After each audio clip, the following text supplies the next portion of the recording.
사사기 19장, 20장하고 21장 마지막으로 이제 사사기를 맺습니다. 그래도 그때에서 사사 시대가 끝나는 것은 아니죠. 룻기까지 가야지 이제 사사 시대가 끝나고요. 오늘은 사사기를 좀 정리하면서 사사기가 담겨놓은 교훈들을 한번 살펴보겠습니다. 먼저 화면을 보실까요?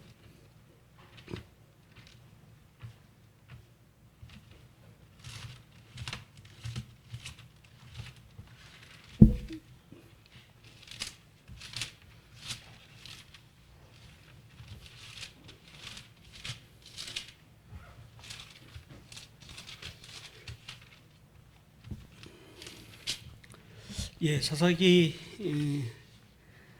지금 보시는 대로 이제 한 장으로 전체적으로 한번 정리했습니다. 사사기 저자는 그 사사기 기간 동안 이스라엘의 영적 암흑, 즉 타락의 시대라고 규정합니다. 그리고 그 근본적인 이유가 어디냐는 것을 보여주고 있습니다. 이스라엘의 영적 타락은 점점 더 악화되어가는 모습을 보여주고 있는데요. 뒤로 갈수록 더 안 좋습니다. 악화됩니다. 크게 세 부분으로 구분될 수 있는데 지금 보시는 게 1장에서 3장 6절까지가 서론입니다. 여기서는 이스라엘의 영적 타락의 원인과 또 본론에서 나타날 나선형 구조의 패턴을 설명해 주고 있습니다. 이스라엘의 영적 타락의 원인은 하나님의 말씀에 대한 불순종이었습니다. 한마디로. 그 다음에 보면 3장 7절에서 16절까지는 영적 타락을 나선형 주기로 보여주고 있고요. 여기는 12명의 사사들이 나옵니다. 우리가 지금까지 훑어봤죠. 여기서는 이스라엘 백성들은 물론 선택받은 사사들까지도 하나님을 신뢰하지 않았다는 것을 보여줍니다. 사실 여기서 이 나선형 구조로 보여주는 이 중심 부분은 사사들, 백성들이라기보다는 사사들에게 초점을 맞춰주고 있습니다.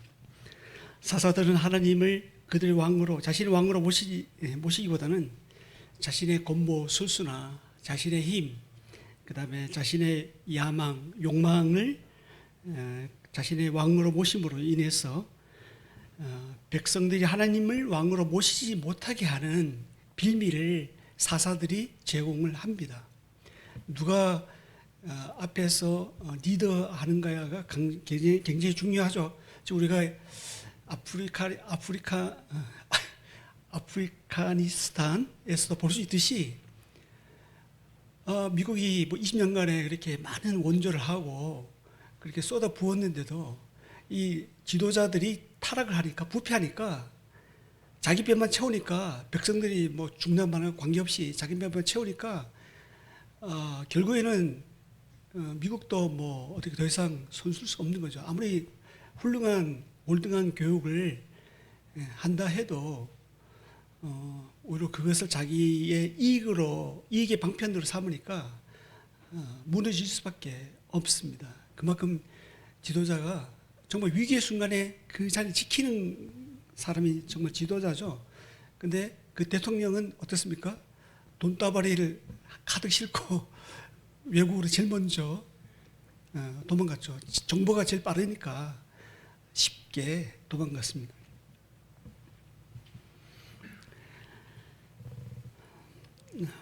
그럼에도 불구하고 이 사사기 중간에 나선형의 구간, 이스라엘 백성들이 반복적으로 타락하고 또 그랬을 때 하나님께서 심판을 내리고 다시 그들이 고통스러우니까 간구하고 사사를 보내서 하나님께서 구원하고 또 구원하고 평화가 오니까 어느 정도 지나니까 또 타락을 하고 이게 계속 반복되고 있는데 그럼에도 불구하고 하나님의 은혜는 여전히 자신의 백성들에게 향하고 있었다는 것입니다. 이것이 사실 은혜고 키포인트입니다. 구약이 우리에게 보여주는 것이 그렇고요. 마치 이제 신약을 살고 있는 우리에게도 마찬가지죠. 우리가 뭐 믿음이 좋아서 성경을 많이 알아서 다른 사람보다 좀 나아서 우리가 잘 지금 지내고 있는 것이 아니라는 거죠. 하나님의 은혜고 여전히 하나님의 은혜 없이면 우리가 한시도 살아갈 수 없죠. 어둠이 짙어지면 질수록 빛이 더 빛나게 되듯이 이스라엘의 영적 타락이 악화될수록 하나님의 은혜는 더 강하게 나타나는 모습을 우리는 이스라엘의 타락에 나서는 주기를 보면서 우리가 그것을 알 수가 있고요. 마지막에 17장에서 21장 부분은 마지막 결론인데요. 이 부분은 이스라엘의 영적 타락의 절정을 보여주고 있습니다. 이스라엘의 영적 타락은 이스라엘의 사회, 종교, 그 다음에 도덕적인 생활 전반에 미치는 것을 볼 수가 있고, 그것들이 어떻게 역기능을 일으키는지를 마지막 결론에서 보여주고 있습니다. 그러면서 마지막 절 21장 25절에서 저자는 결론을 내리고 있죠. 이스라엘의 영적 타락, 즉 영적 암흑의 시대의 근본적인 치유책을 제시하고 있습니다. 그것은 그들 가운데 왕을 모시는 것입니다.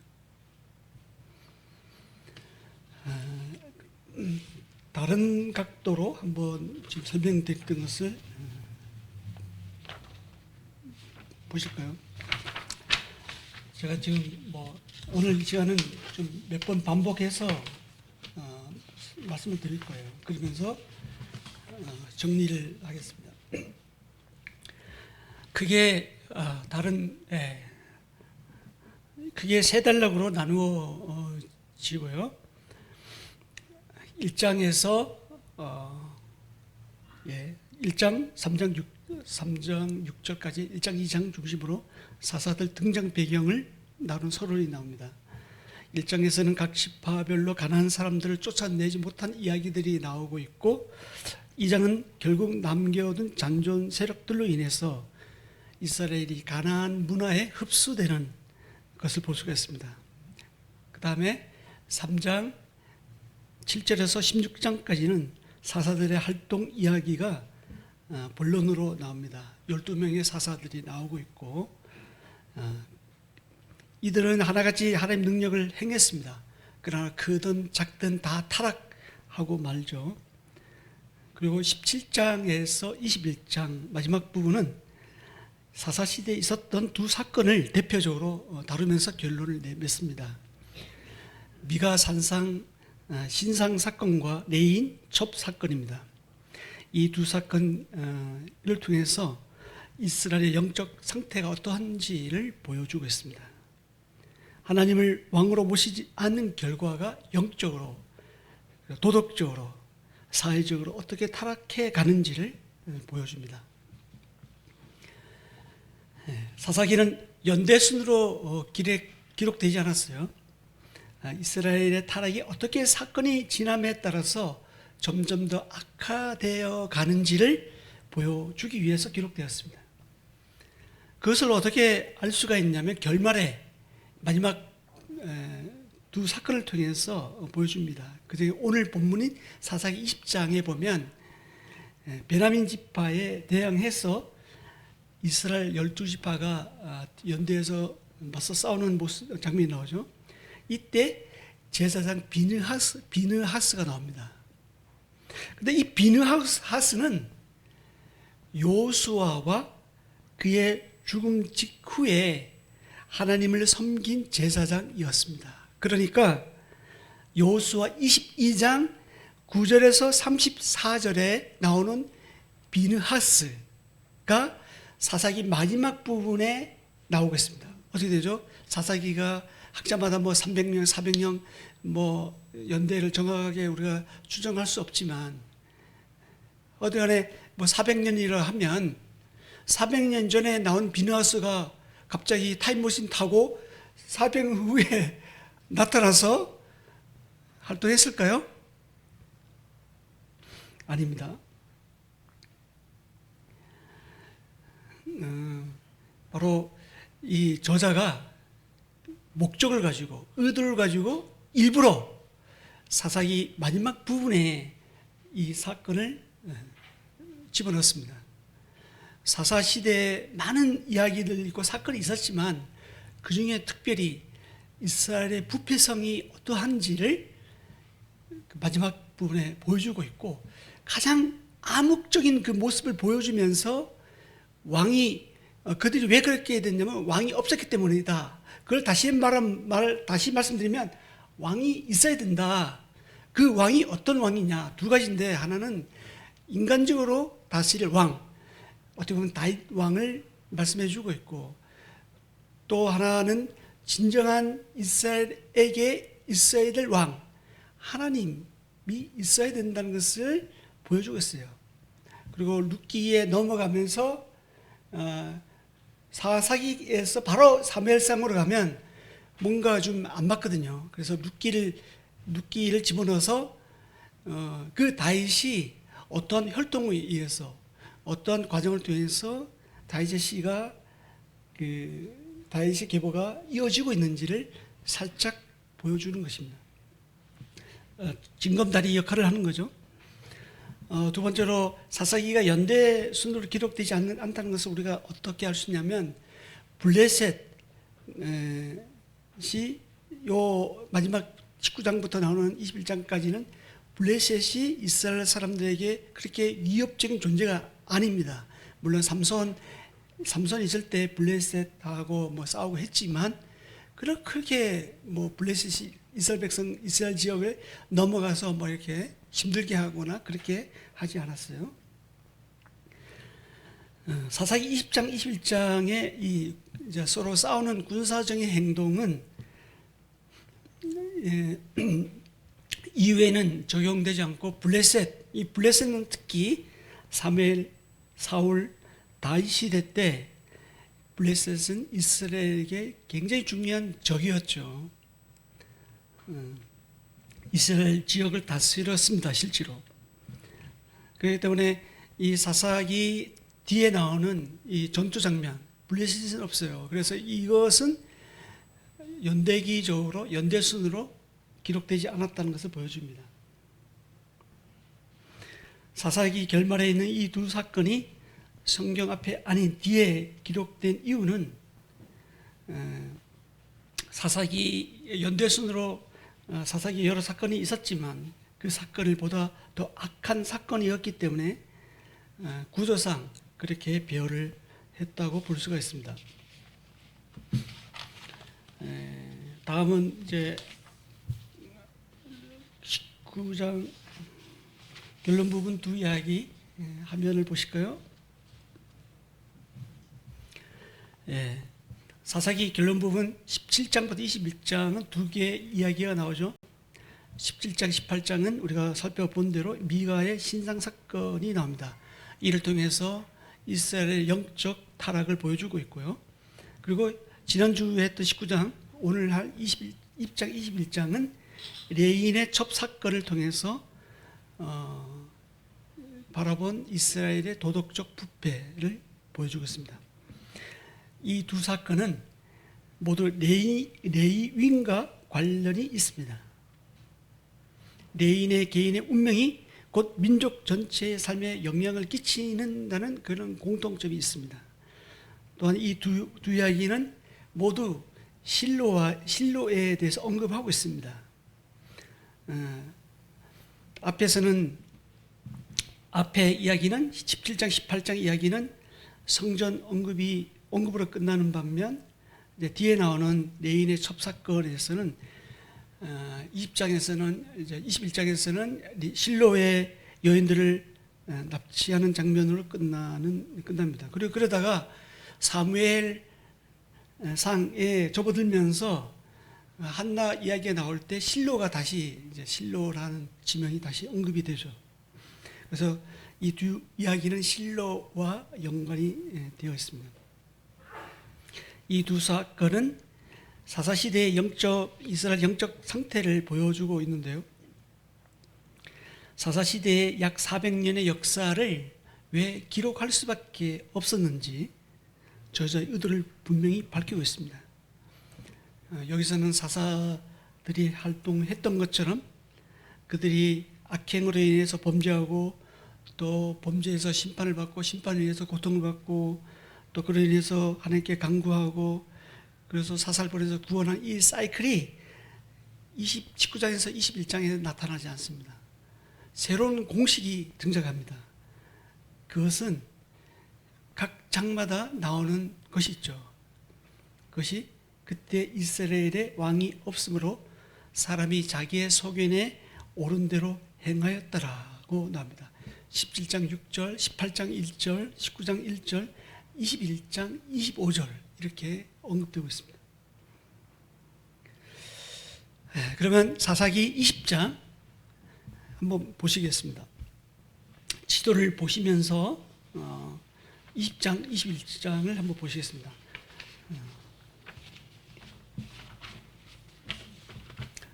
지도를 보면서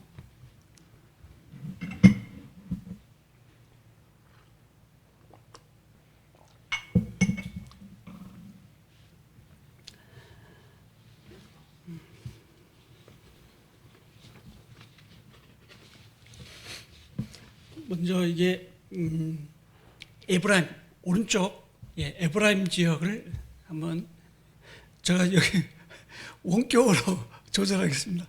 에브라임 지역 보이죠? 가운데 오른쪽 가운데 마우스로 표시를 해주십시오. 이게 없어서 보이죠? 마우스로 에브라임 가운데 여기에 레인 어느 한 레인이 여기에 살았어요. 에브라임 끝에 19장 1절에 보면 에브라임 지역 끝에 있었더라 나오거든요. 어느 지역인지 모르겠는데 끝자락에 한 레인이 여기서 살았고요. 베들레헴은 좀 아래에 있어요. 베들레헴 왼쪽 아래 보면 베들레헴이 있죠. 왼쪽 아래 가운데 보면 베들레헴 마우스 클릭. 베들레헴. 이 베들레헴에 있는 이제 이 레인 첩을 이게 한 레인이 첩을 사봤는데 이 첩이 바로나서 도망갔어요. 그래서 베들레헴에 있는 자기 집으로 도망갔어요. 그래서 레인 첩이 이 19장 나오는 얘기죠. 지난주에 했던 이 첩이 이제 첩을 데려오려고 이 베들레헴까지 가서 이제 데리고 오죠. 그 5일 만에 거서 데리고 오는데 그 바로 위에 베들레헴 바로 위에가 예루살렘인데 성경 이 당시에는 여부스라고 나오고 있는데 예루살렘이라는 명칭은 다윗이 예루살렘을 정복한 다음에 시온성, 다윗성이라고 하면서 이름이 예루살렘이라고 바뀝니다. 그 전에는 원주민, 여부스는 원주민이거든요. 원주민이 살았고 예루살렘 지역이 골짜기, 기드온 골짜기, 그 다음에 그런 힘든 골짜기를 사이에 두고 굉장히 요새처럼 되어 있어요. 거기에 진입하기가 상당히 어렵습니다. 쉽지 않습니다. 그래서 다윗 전까지는 원주민이 계속 살았어요. 정복하지 못했어요. 여부스. 그래서 이 레인하고 이 첩이 자기 집으로 돌아가면서 여부스, 이 예루살렘에서 지낸다고 했는데 그 당시 여부수 이방 땅이었기 때문에 부정하다. 그래서 들어가지 않았어요. 그리고 늦은 밤인데도 불구하고 자기 집으로 가다가 기브아, 자 왼쪽에 보면 기브아 보이죠? 왼쪽에 보면 기브아 보입니다. 마우스로 기브아 그저 예루살렘에서 멀지 않아요. 근데 이 기브아가 베냐민 지파의 땅이었어요. 여기에서 묵어야 되겠다고 이제 광장에 있었는데 아무도 그를 반겨주지 않다가 자기 고향 사람 에브라임 한 노인이 고향 출신 에브라임 노인이 기브아에 살고 있었는데 그 노인을 만나게 됐어요. 그래서 다행히도 그 노인 집에서 묵게 되는데 마을 불량배들이 와서 검탈을 하죠. 그래서 결국에는 이 레인의 첩이 밤새도록 농간당하다가 새벽쯤에 동틀쯤에 문 앞에 온 것을 보고 그 모습을 보던 본인이 죽어 있었어요. 그래서 이 레인이 자기 첩을 데리고 자기 집으로 갑니다. 거기서 12도막을 내죠. 그리고 각 이스라엘 지파로 보내는 것이 19장에서 끝납니다. 그리고 20장에 시작되는데 보시겠습니다. 이에 모든 이스라엘 자손이 다인에서부터 브엘사바까지 길앗 땅에서 나와서 그 회중이 일제히 미스바의 여호와 앞에 모였더니 단에서 브엘사바 왼쪽 지도에 보면 제일 끝에 라이스 이 단이 보이고 제일 밑에 브엘세바가 보입니다. 마치 우리가 할례에서 백두까지라는 말처럼 단에서 브엘세바는 이스라엘 전체를 가리킵니다. 그만큼 베냐민 지파를 뺀 모든 지파들이 미스바에 모였습니다. 그래서 이 대책을 회의합니다. 총회를 합니다. 2절 온 백성이 어른 곧 이스라엘 모든 지파의 어른들은 하나님의 백성이 총회에 섰고 칼을 빼는 보병은 40만 명이었더라. 그래서 다 모으니까 이스라엘 사람들이 40만 명이 모였고 이스라엘 자손이 미스바에 올라간 것을 베냐민 자손이 들었더라. 이스라엘 자손이 이르되 이 악한 일이 어떻게 일어났는지 우리에게 말하라 해서 쭉 설명하고요.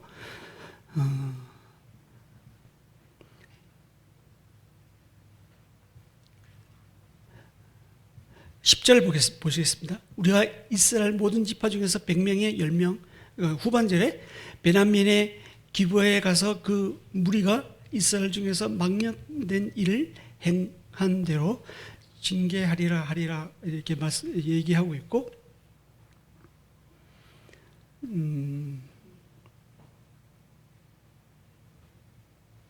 15절 그때 그 성읍들로부터 나온 베냐민 자손의 수는 칼을 빼는 자가 모두 2만 6천 명이요.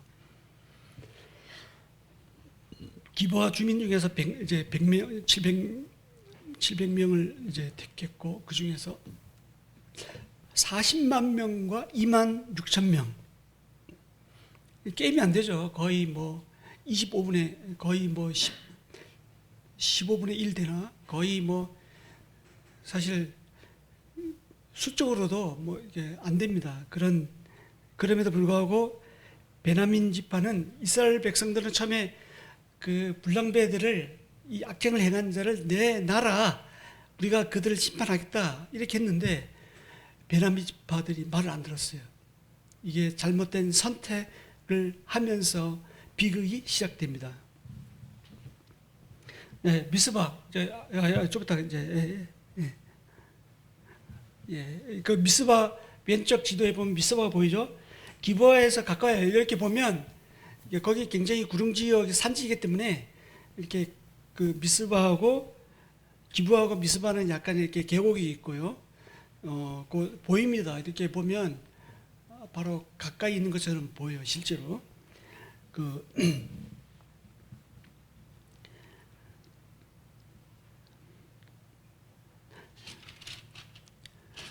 그래서 19절에 보면 20장 19절에 보면 이스라엘 자손이 아침에 일어나 기브아를 대하여 진을 치니라.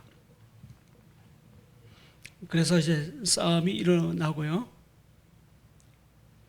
그래서 좀 이제 처음에는 이 25절에 보면 처음에는 베냐민 지파가 이스라엘 지파를 2만 5천 명을 죽였어요. 25절은 베냐민도 그 이튿날에 기브아에 그들을 치러 나와서 다시 이스라엘 자손 18,000명을 땅에 엎드려 18,000명을 땅에 죽였고 그 전에 보면 2만 5천 명을 죽였다는 말이 나와요. 쭉 나오면 지금 2만 2천 명 21절에 보면 베냐민 자손이 기브아에서 나와서 당일에 이스라엘 사람 2만 2천 명을 땅에 엎드려 2만 6천 명에서 2만 2천 명을 죽인 거예요. 40만 중에서. 그리고 나중에 보면 18,000명을 또 죽입니다. 거의 4만 명, 거의 10분의 1을 죽입니다. 그래서 이 베냐민은 굉장히 자기네들이 뭔가 대단한 것처럼 생각했어요. 순간적으로 착각했죠. 그럴 때 이 이스라엘 모여있는 이 총회는 베델에 있는 여호와의 앞에 가서 하나님께 물었어요.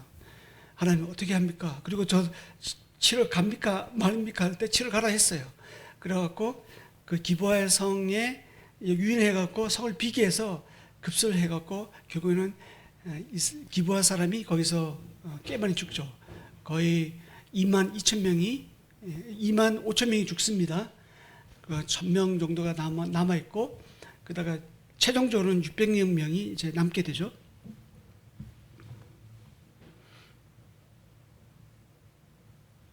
예, 그런 내용이 이제 20장에 나오고 있고요.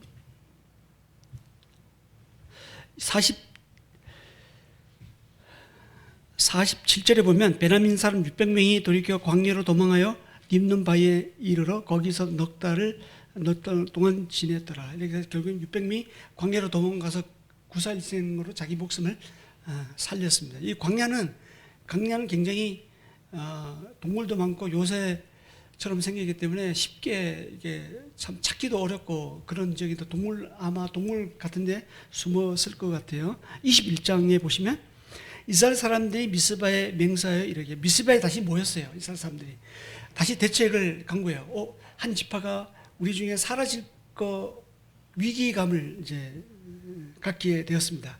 근데 미스바에서 모여서 뭐라고 하냐면 베냐민 사람에게 아내를 주지 않기로 맹세를 합니다. 직접 아내 주는 자는 저주를 받을 것으로 맹세하고, 그 다음에 베델에 가서 하나님께 큰 소리로 울면서 다시 기도합니다. 한 지파를 어떻게, 이제 우리 중에 한 지파가 사라질 위기 지경인데 어떻게 해야 됩니까? 했을 때 이제 묘책으로 이제 이스라엘 사람들이 자기네들은 맹세했으니까 자기네들의 딸을 그쪽에 아내로 주지 않기로 맹세했기 때문에 안 돼요. 그래서 우리들 중에 전쟁에 참여하는 사람들이 누굴까 한번 조사해 보니까 길앗 야베스, 예, 지도상에 보면 왼쪽에 보면 길앗 야베스가 보여요. 왼쪽 요단강 오른편, 예, 마우스로 좀 표시해 주면 왼쪽 오른편에 보면 가운데 길앗 야베스, 여기에 이쪽 사람들이 전쟁에 참여하지 않았어요. 그래서 그 이스라엘 사람들을 훈련된 12,000명인가 이 사람들을 그쪽에 보내서 남자 장정하고 결혼한 기혼들은 다 죽이게 했고, 결혼하지 않는 이 처녀들을 데려오게 했어요. 그 데려온 숫자가 400명이었고 그래도 200명이 모자르잖아요. 어떻게 할까 고민하다가 베델 가운데 보면 베델을 보이잖아요. 미스바 옆에 베델에서 그 좀 올라가면 세겜이라는 곳이 나오는데 세겜에 올라가는 오른쪽 편에 실로라는 곳이 있어요. 실로에서 춤추러 나오는 여인들을 우리가 그 치하자 해갖고 그 중에서 200명을 치해서 겨우 600명을 이제 그 채워 넣습니다. 이것이 이제 21장까지 내용입니다. 그래서 그 베냐민 지파가 전멸, 완전히 사라질 위기에서 겨우 생존하게 되죠. 근데 이 베냐민 지파는 재밌는 게 있는데 사울 왕이 베냐민 지파입니다. 베냐민 지파에서 왕이 이제 났습니다. 사무엘상 9장 21절에 보면 나는 이스라엘 지파의 가장 작은 지파 베냐민 사람이 아니더냐 하면서 그 중에서 우리 집안은 더 작다. 그러면서 자기 자신의 그 상태를, 주제를 제대로 파악을 하죠. 그 멸절 위기에서 왕이 나온 거예요. 근데 또 재밌는 것은 구약의 사울, 이 베냐민 지파에서 나왔는데 신약의 사울도 베냐민 지파예요. 신약의 사울이 베냐민 지파입니다. 로마서 11장 1절에도 나오고 빌립보서 5장 5절 6절에 보면 바울이 자기 자신을 소개하면서 나는 길리게아 소생 베냐민 지파 사람이고 이렇게 나와요. 구약의 사울과 신약의 사울은 같은 이름이지만 전혀 다른 삶을 살았죠. 신약의 사울은, 구약의 사울은 그냥 그대로 사울로 생을 마감했지만 신약의 사울은 바울이라는 하나님의 새로운 이름으로 그가 하나님의 그 다메섹 선산으로 가면서 하나님의 광명한 빛을 보고 회심하고 거듭남으로써 그의 이름이 하늘나라의 생명책에 기록된 그의 이름은 사울이 아니라 바울이었어요. 작은 자였어요. 작은 자로서 하나님의 사명을 충성스럽게 감당해 나가는 사울, 그가 바로 베냐민 지파였습니다. 예, 다음 한번 이제 보시면 사사기 결말 이제 20장, 21장, 19장부터 21장까지 사사기 결말은 종교적으로, 영적으로, 사회적으로, 도덕적 타락의 결과로 나타난 이스라엘의 영적 타락의 근본의 이유를 이제 한마디로 그들 가운데 왕이 없었기 때문이라고 말해주겠습니다. 이스라엘의 영적 타락의 절정뿐만 아니라 이것이 어떻게 이스라엘의 도덕적, 사회적, 민족적 타락으로 연결됐는지를 보여주고 있습니다. 그래서 이 두 이야기는 사사시대 초기에 발생된 것임에도 불구하고 사사기 저자는 논리적이면서 그의 목적 때문에 사사기 마지막 부분에 이 두 이야기를 기록해 주고 있습니다. 그리고 이것은 삼손의 이야기로 연결되는데 바로 전 사사가 삼손이잖아요. 삼손은 욕망의 사사이죠. 삼손은 자기의 눈에 좋은 대로 자기 마음에 내키는 대로 행동을 했습니다. 삼손과 마찬가지로 결말에 나오고 있는 이스라엘 백성들이 그와 같습니다. 결말에 나오는 이스라엘 백성들의 이 두 이야기는 자신들이 보기에 좋은 대로 행동을 했습니다. 그래서 그것이 반복적으로 이제 말해주고 있죠. 왜 그들이 자신들이 보기에 좋은 대로 행동했을까요? 그것은 한마디로 그들 가운데 하나님이 없었기 때문입니다. 이스라엘의 사사기에 나타난 이스라엘의 영적 부패, 즉 아모 시대에 나타난 가장 중요하고 기본적인 원인이 마지막에 나오는 그때 이스라엘 왕이 없으므로 사람이 각각 그 소견에 옳은 대로 행하였더라라는 것입니다. 특히 두 번째 이야기는 이스라엘의 왕이 없을 그때 각각 그 소견이 옳은 대로 행했다고 말하면서 그때 왕이 없었다라 하면서 끝을 맺고 있는데요. 이것은 곧 이스라엘 군주제 이전의 영적 상황을 설명해 줄 뿐 아니라 이스라엘의 왕이 나올 것을 또 암시해 주고 있습니다.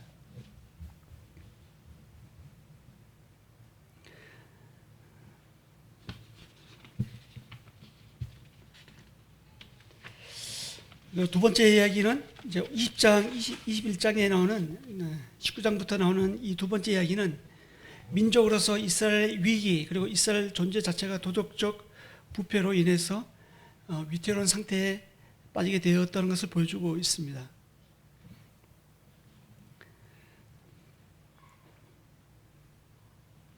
그리고 그것을 기록하면서 뭐 레인의 첩이라든가 베냐민 백성들, 야베스 길앗 거민들, 야베스 길앗 처녀들 얼마나 억울해요. 어떻게 보면 이제 인신매매에 갇잖아요. 뭐 사람을 죽이고 그 사람을 어떻게 보면 우리가 성경에 그냥 스토리니까 뭐 좋은 게 좋은 것 같고 이래 보이는데 실제로 그 당하는 사람은 굉장히 비참하죠. 아버지 죽고 또 어머니가 죽고 자기 혼자 남았는데 그도 끌려서 전혀 모르는 다른 지역에 팔려가는, 자기 원하지 않는 결혼을 해야 할 수밖에 없는, 얼마나 비극적입니까? 그런데 이 저자는 그 누구도 그들의 감정을 고려하지 않았어요. 오로지 여호와께서 이스라엘 지파 중에 한 지파가 없어지게 골이 나게 하셨다는 것에 지목하고 있습니다.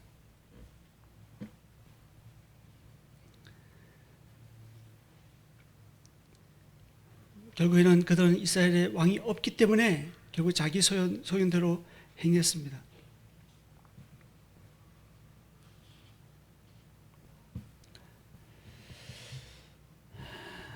마지막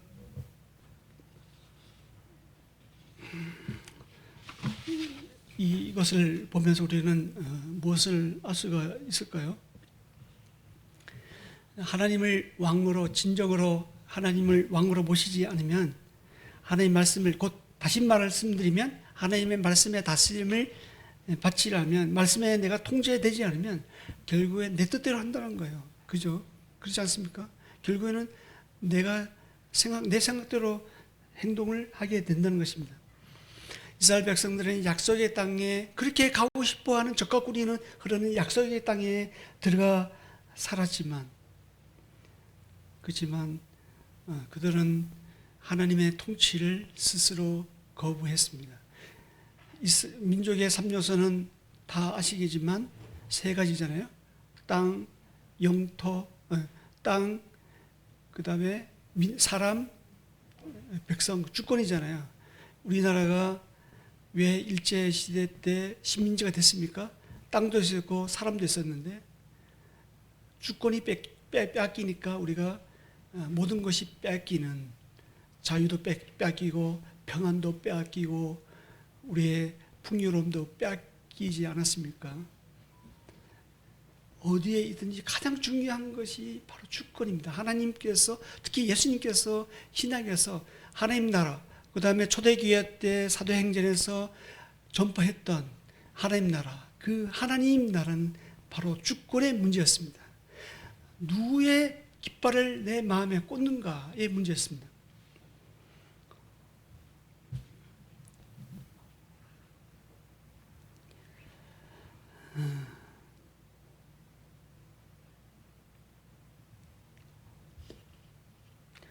약속의 땅, 곧 우리가 믿음의 공동체, 교회의 공동체에 들어온다고 해서 하나님 나라가 저절로 이루어지는 것은 아니죠.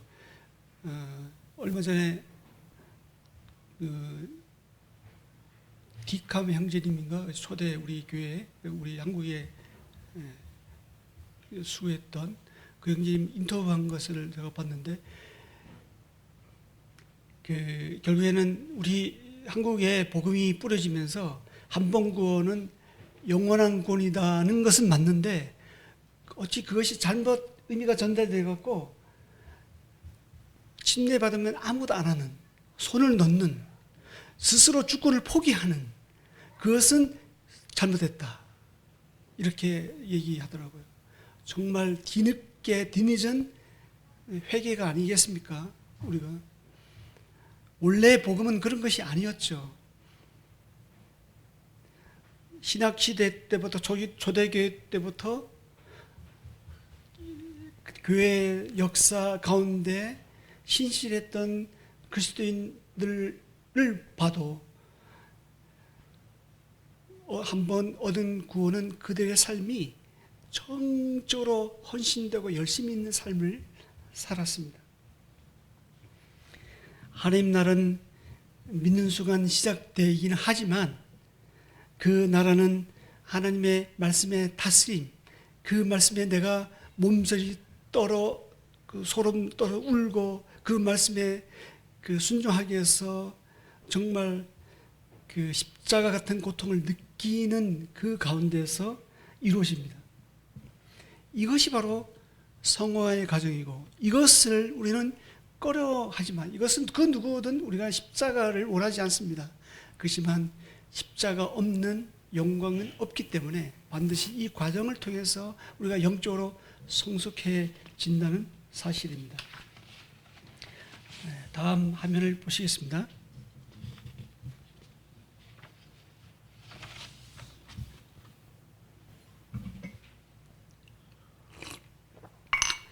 이스라엘, 다시 한번 이제 사사기를 정리하면요, 화면 두 개를 보게 됩니다.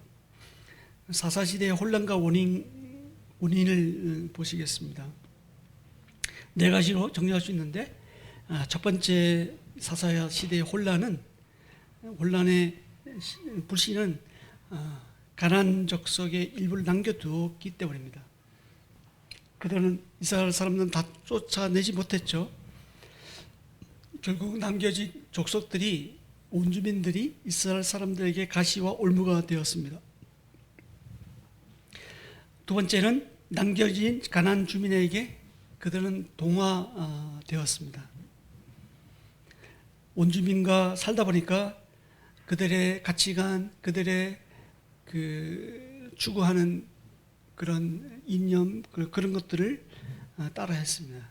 결국에는 마음이 하나님으로부터 돌이켜서 우상에게로 돌아가는 그런 비극이 일어나게 되는 거죠. 세상과 타협을 했고요. 세 번째는 여호와 율법을 배우지 못했습니다. 전반에 나오는, 사사기 전반에 나오는 것처럼 여호와를 알지 못하였기 때문에 그들은 자기 소견대로 할 수밖에 없었고, 그들은 그 역사를, 하나님의 역사를 다음 세대에 전수하지 못하는 그런 것이 원인입니다. 네 번째는 다음 세대를 준비하지 못하겠다. 결국에 여기에 보면 그들은 그 세상에 미련이 있었고, 그 다음에 세상과 타협을 했고, 하나님에 대해서는 무지했고요. 그리고 다음 세대에 대해서 투자를 안 했습니다. 자기만 생각했던 거죠. 예.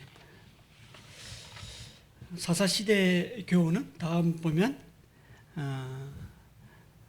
사사시대에서 알 수 있는 이 교훈은, 사사시대에서 알 수 있는 이 죄는 하나님 중심에서 자기 중심으로 돌아가는 것을 말합니다.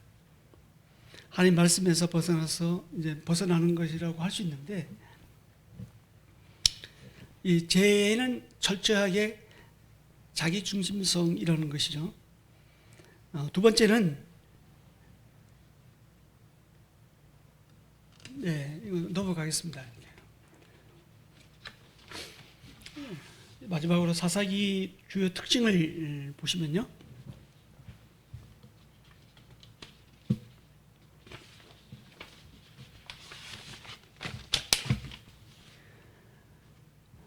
사사기는 하나님 말씀에 순종하지 않았던 사람들의 결과가 어떠한지를 보여주고 있고요. 먼저 여호수아 24장 15절에서 여호수아가 마지막 유언의 말씀을 이스라엘 백성들에게 하면서 이런 말씀을 하잖아요. 너희가 섬길 자를 택하라. 나는 여호와를 택하겠노라. 결국에는 누구를 택할 것인가의 문제입니다. 보이지 않는 하나님을 택할 것인가, 보이는 바알을 택할 것인가. 이스라엘은 보이지 않는 하나님보다는 보이는 현실을 택했습니다. 미래를 택한 것이 아니라 현재 바로 자기에게 자기가 무엇을 먹을까, 무엇을 입을까, 무엇을 마실까를 택했습니다. 결국에는 그래서 사사기는 400년간의 제악순환이 연속이었던 거죠. 결국에는 땅의 축복에 눌려버려서 하나님의 약속된 가나안 땅에 살았지만 하나님의 축복과 영광을 잃어버린 세월을 보냈습니다. 두 번째는 이거는 1세대, 2세대, 3세대 있는데 설명 따로 드리지 않아도 아시겠죠. 다음에 보면 여호수아가 죽자 여호와 하나님 그만 섬겨야 되는데, 그분만 섬겨야 되는데, 오직 그분만, 오니. 근데 이스라엘 백성들은 하나님을 그만 섬겼습니다. 스탑. 그만. 틀려요. 길게 하면 정말 이스라엘 사람들이 복되는데, 짧게 그만. 스탑 해버렸으니까, 하나님 섬기는 일을 스탑 해버렸으니까, 삶이 피폐해지는 거죠. 그 다음에 사사기는, 다음에 보면 사사기는 이미와 아직 사이 긴장을 보여주고 있는데요. 이미는 우리가 이미 구원받았지만 아직 하나님 나라가 완성되지 못한 상태를 말합니다. 이스라엘 사람들이 약속의 땅에 들어가 살고 있지만 아직은 정말 그 이스라엘 사람들이 꿈꾸던 그 나라는 아직 이루어지지 않는 것을 보여주고 있고, 결국에는 하나님의 주권은 말씀에 대한 순종으로 나타나는데, 말씀의 순종 없이는 하나님의 나라는 완성이 되어지 않는다는 사실입니다. 우리가 믿음 안에 들어왔어도 순종의 삶을 살지 않으면 우리는 여전히 그 좋은 곳에 와 있으면서 정말 왕궁에 살면서도 거지처럼 사는 것이 되는 꼴이 되는 거죠. 마지막에는 사사기는 하나님을 떠나 독립하는 자기 중심성을 보여준다는 것입니다. 구원은 반대로 자기 중심에서 하나님 중심으로 바뀌는 것이 구원이고, 그것이 회개죠. 그리고 성화는 나를 의식하는 삶에서 하나님을 의식하고 하나님을 더 의존하는 그런 것이, 그런 성향이 더 강해질수록 그게 성화된다, 성화가 되고 있다, 성화가 되었다, 이렇게 우리는 말하고 있는 것입니다. 마지막으로 이제 사사기는 끝내고 시간이 됐는데, 사도행전 27장 말씀 보고 마치겠습니다. 사도행전 27장 27절부터 31절 다 읽지 못하고 30절만 제가 읽어보면, 사공들이 도망하고자 하여 이물에서 닻을 내린 채하고 고룻배를 바다에 내려놓거늘 바울이 백부장과 군인들에게 이르되 이 사람들이 배에 있지 아니하면 너희가 구원을 얻지 못하리라 하니, 이에 군인들이 거룻줄을 끊어 떼어버리니라. 제가 이 말씀을 이제 성경 읽기 과정에서 보면서 사사기를 준비하면서 이 말씀이 매칭이 됐는데요. 바로 이와 같습니다. 그러니까 뭐냐면, 지금 그 풍랑이 일어서 다 자초돼 갖고 이제 죽을 지경인데, 그 여기에 사공들은 이제 도망하고자 거룻배라는 뭔지 알죠? 큰 배 보면 이제 비상용으로 작은 배를 이렇게 돛담배 같은 걸 매달아 놓습니다. 위기 때 그 배를 타고 이제 위기에서 벗어나라고. 항상 어느 배든 다 그런 게 있는데요. 고룻배를 타고 도망가려 했어요. 이때 바울이 너가 이 배를 떠나면 죽는다, 이 배에 있어라 고 했잖아요.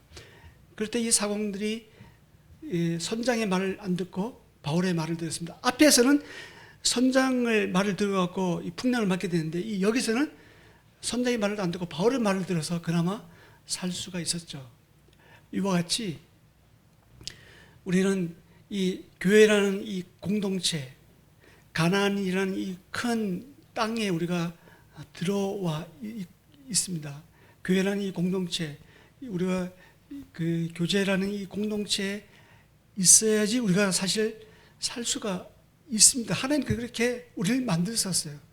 나 혼자 요즘에 가나안 성도라고, 가나안 거꾸로 하면 안 나가잖아요. 안 나가는 성도, 가나안 성도, 자기는 구원받았다면서 교회에 적을 남기는 성도들이 의외로 많이 늘고 있고, 코로나 시대는 더 심해지고 있습니다. 그것은 곧 고룻배를 타고 자기 나름대로 살려고 하는 것과 같습니다. 그것은 죽음입니다. 혹시 이 영상을 보고 있는 가운데, 여러분 가운데 혹시 그런 분이 계시면 교회 공동체로 속해야 됩니다. 우리가 교회 공동체 안에서 성도들과 교제하면서 예배하면서 사랑을 나누면서 할 때 우리는 살 수가 있습니다. 우리가 숨 쉴 수가 있는 거예요. 이스라엘 백성들은 가나안에 들어가면서 자기 나름대로의 거룩배를 준비했잖아요. 자기 나름대로 거룩배를 준비해서 그 거룩배를 그 원주민들에게 가서 구입하기도 하고, 그다음에 원주민들에게 가서 거서 뭐 이렇게 제사 드리기도 하고, 그런 뭐 좀 잘못을 하다가 결국에는 그들이 결국 하나님 마음이 하나님으로부터 떠나게 되는 빌미가 됐는데, 그들이 하나님 나라 그 안에는 말씀이란 주권까지 포함돼서 우리가 온전히 다스림 받을 때 우리가 살 수가 있다는 것입니다. 기도하고 마치겠습니다. 아버지 하나님,